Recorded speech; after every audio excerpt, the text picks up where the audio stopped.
This is youth motivational speaker Edwin Carter. You're listening to Branching Out on Air with Robin and Ajante on The Word.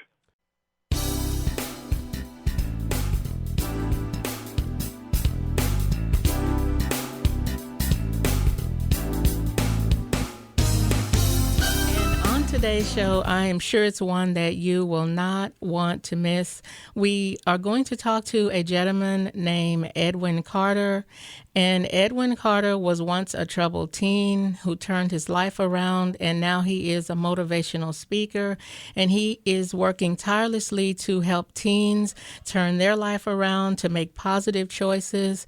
And Edwin is going to talk to us a bit about what teens can do to make positive choices, what they can do to keep themselves on the right road, and what we as parents can do also to help make sure that children and teens stay on the right road. And also joining us again in studio is former Texas Longhorns running back and former NFL athlete Cedric Benson. He is back and he wants to make sure that you guys call in with your questions for him. How often do you get to ask Cedric Benson questions? Mm-hmm. How often, do you see him in passing and you get to ask him a question? How often does he make himself available or have the time to answer questions? So the phone lines are open. We want you to call us at what number, Jante? 637-9673 or 888-860-9673. Because my questions may be different from your questions, and you may be thinking, why didn't she ask this question? Why didn't she ask, a question about football? I don't do the football questions. I do all the other questions that you may want to know about Cedric, but the football questions, I leave those alone. So make sure that you are getting ready to call in. We have that segment coming up shortly. Juan, do we have Edwin? We do. Okay, as I said earlier, this gentleman is a motivational speaker.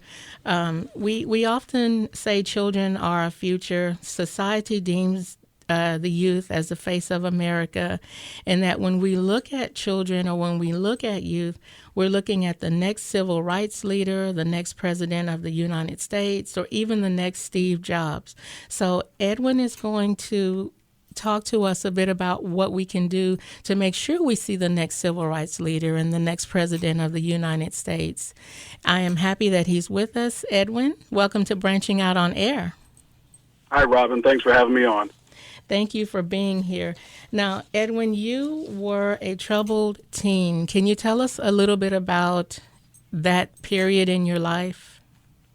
Sure, no problem. I grew up in a pretty religious family, and although we had God on our side, we also had poverty on our side. And I say that with a smile on my face. I know God doesn't want anybody to be in poverty, but because we grew up kind of poor, I made some poor decisions myself. I told myself that I wanted to get out of the hood, get out of the life that I was living, not having enough. When I tell this story at a lot of the high schools that I speak at. My freshman year, I actually wore 2 pair of pants, and that was due to the fact that we didn't have enough money. There were 6 siblings, and there just wasn't enough to go around. So by the time I went to my senior year, I really got tired of it, Robin. I got tired of, not having enough, seeing my friends have a lot of stuff, like any teen would. They just wanted more. So the neighborhood that I grew up in or came from, there was a lot of drugs. There was a lot of, people doing dirt, as they call it, to get ahead. And I told myself that I just wanted to do it long enough just to get ahead. And wound up selling drugs and getting in trouble with the law. I actually sold to an undercover cop a few times. And so that decision, that poor choice that I made in life, haunted me for at least 10 years of my life after my teenage years. It stopped a lot of the progress that I wanted. I actually wanted to be a police officer or a fireman. That kind of stopped that. And although my record now is clear, it just goes to show you that growing up, making the poor choices can adversely affect your life for years to come, if not decades, if not for the rest of your life. Right. So yeah, I sold drugs. I did other things. There's certain things that I will take to my grave. Obviously, I don't want to, a lot of times you talk to kids and sometimes they kind of glorify, and I tell them straight up, don't glorify what I did. I'm only telling you this to help you so that you don't make the same mistake that I made growing up. Right. So Now, you realized when enough was enough, but what are you, as a motivational speaker, saying to children to help kind of wake them up to realize when enough is enough? Well, for me, it was a couple things. Number one, jail, kind of facing 14 years in jail, and thank God I didn't have to do any time. Facing jail time and actually having my son kind of hit me upside the head. But what I tell kids today, you may not be as lucky as me. You have to make the right choice right now. And it's as hard as that is, a lot of kids grow up underprivileged and they have circumstances in their life that they may not like. But don't let a temporary situation, is what I tell them, cause you to make a permanent decision. Right. And it's all about your choices. And if you don't make that positive and that right choice now, yeah, it can affect you for years to come. So I just encourage them through not only my story, my personal testimony and story, but others. We also do drug and alcohol prevention and talk about stories of people who have gotten into car accidents. I've talked about people whose lives are adversely affected by all that stuff. So you have to show kids the consequences of their actions. You can't. Telling them these days really doesn't help. You have to show them. Right. I believe in showing my wounds. If I'm naked, I'm clothing somebody else. Right. So by opening myself up and saying, hey, I did wrong, I got in trouble, maybe, hopefully, you won't have to go down that same path. Right. Now, Edwin, as we said earlier, we have Cedric Benson in studio, and he actually has a question for you, too. Edwin, how you doing? Cedric Benson here. I'm good, Cedric. How you doing? Hey, man, good to be on the air chatting with you, man. The story's real awesome, and I think it's pretty cool, what you're doing and all those things like that. But I had a question. You were talking about the decisions you made as a youth and as a when you were young and dumb. We were all young and dumb. But I want to ask you, though, do you feel like those mistakes, you call them, are a direct contribution as to who you are today? I guess what I'm saying is, like, you consider it like a bad thing. You made the decision like, I shouldn't have did that. I should have made a better decision. But had you not have made that decision, who would you be today? You know what I mean? I understand. And you know what, Cedric, God is in control. I'm a believer. Yeah. There you go. I believe that everything that happens for a reason. Mm-hmm. He turned my pain and my misfortune and mistakes that I made, he turned them around so that I can benefit and help some other kid. So do I say it's a mistake?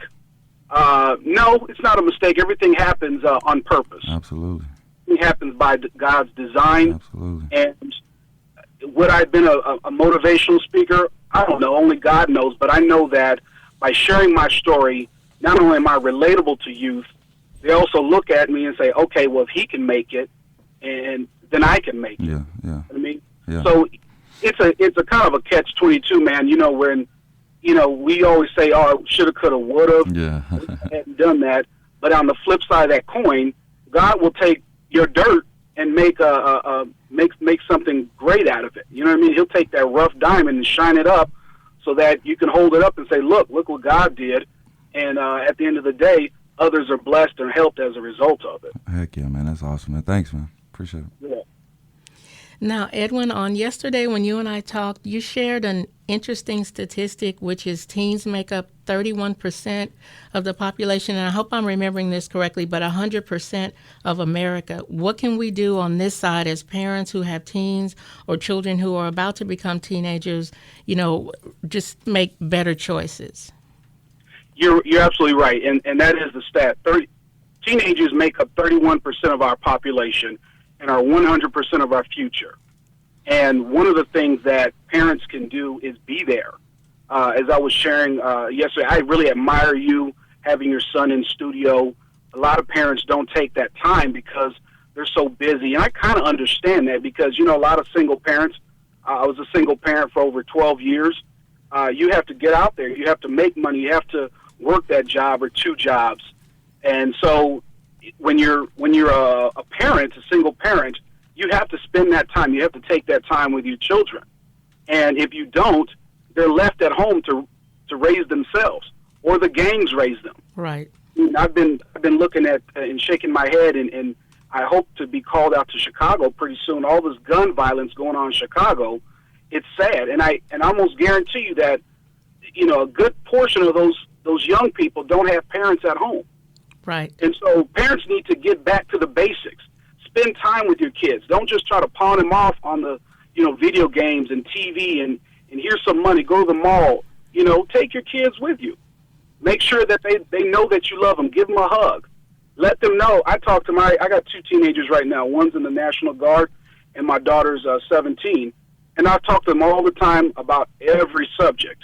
You have to. They have to be able to trust you to know that, Daddy, Mommy's got your back in life. And they can come to you and ask you questions so they don't have to go to the street and their friends for those questions.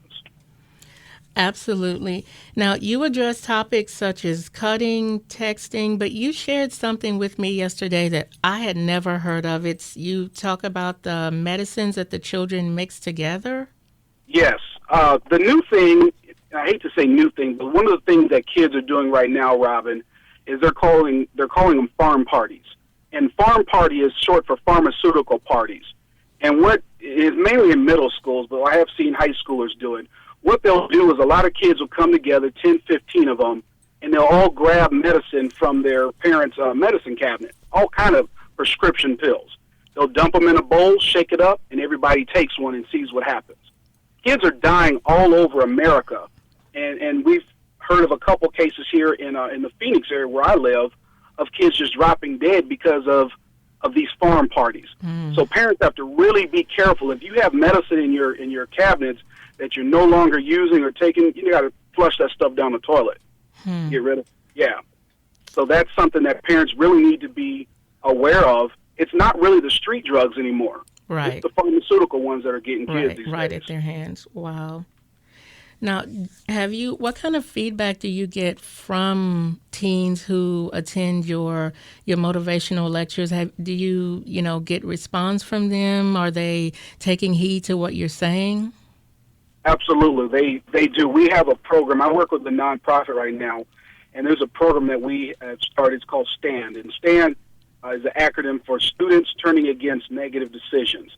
And teens all over the United States are pledging to not make negative decisions in their lives.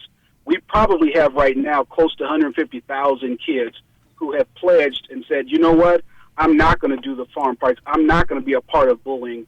I'm not going to sext my boyfriend or girlfriend. I'm going to make a stand against negative decisions. So we're seeing a positive reaction to what we're saying. And, you're not going to reach everybody. I had kids, tell me in assemblies, just straight up, you're not going to change me.